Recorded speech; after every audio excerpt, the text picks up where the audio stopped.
claim that now has the weight of the highest office in the land behind it. The White House now saying President Trump believes millions of people voted illegally in the election he won.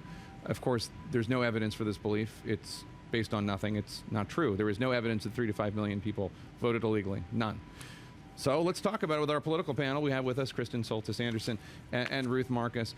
Here's the big question, I think. Does it matter? Does it matter that he believes this?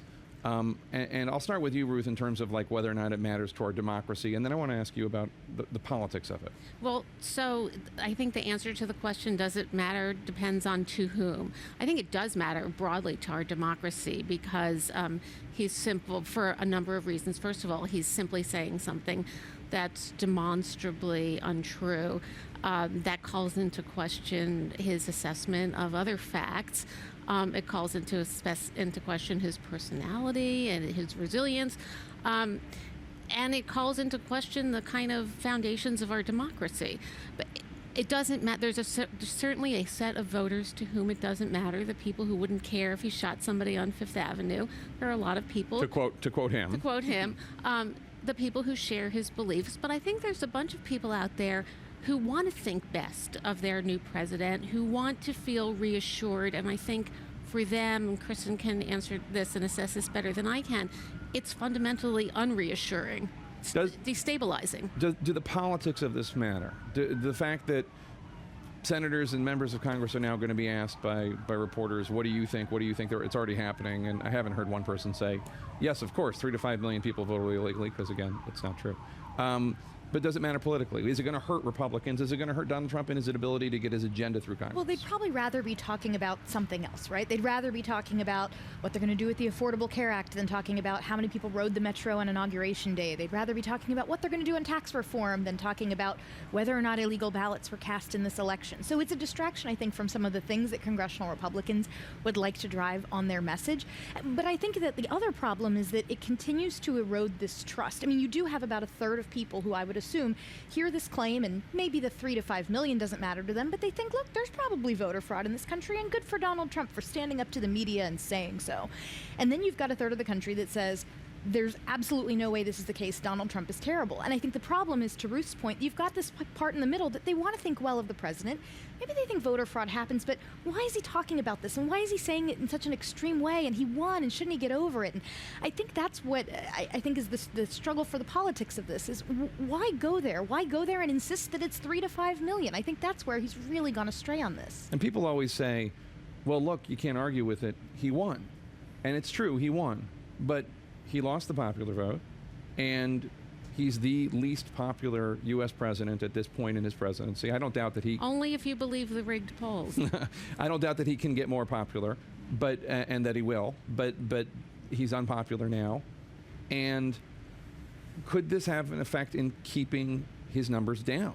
I think it could. I think people... Look, if you look at the normal trajectory of numbers from Election Day to inauguration, those numbers tend to go up. His have been, for the most part, flat or down a little bit, depending on which polls you look at. And I think it's not possible to overestimate the degree to which... Look, people say wacky things when they're candidates. Usually it hurts them. With Donald Trump, it didn't. People say wacky things when they're nominees. Usually it hurts them. With Donald Trump, it didn't. As president-elect. But when you say something this wacky as president, it really has a effect on, I think, the public mood and trust that could have implications beyond the fact that he said it before. See, I don't know that it actually moves numbers. I think this sort of thing in many ways is baked in. What makes me concerned is when you have these debates about facts, whether it's something as substantial as 3 to 5 million people voting or something as silly as metro ridership, is there are going to be times when you need to have a population that 100% trusts what is being told to them, either by the media or by the government. In the case of a natural disaster, in the case of a terrorist attack. I mean, there are moments when you need to be able, as a leader of the country, to have the trust of 100% of people out there that you're shooting straight.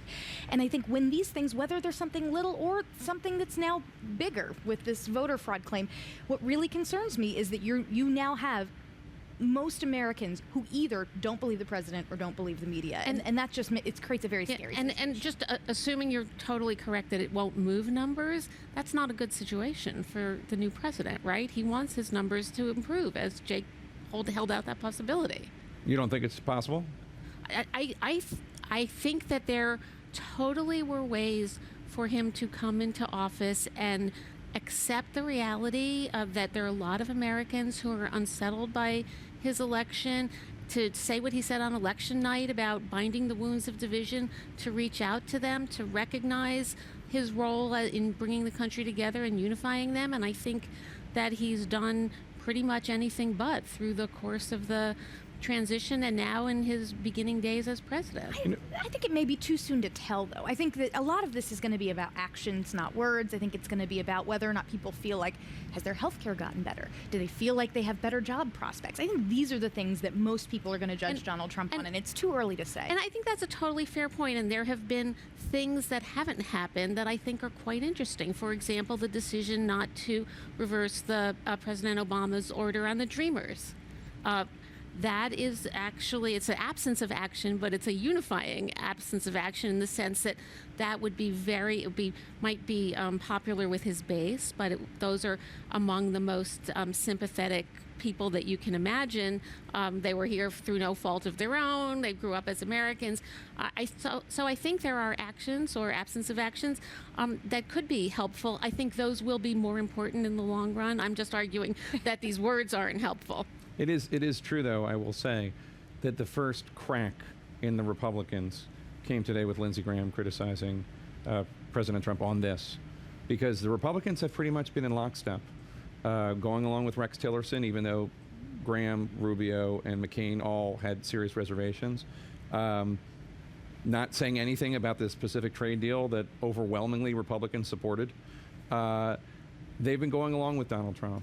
Today was the first. Lindsey Graham, not a big supporter of Donald Trump, but one wonders, is this just the first of many?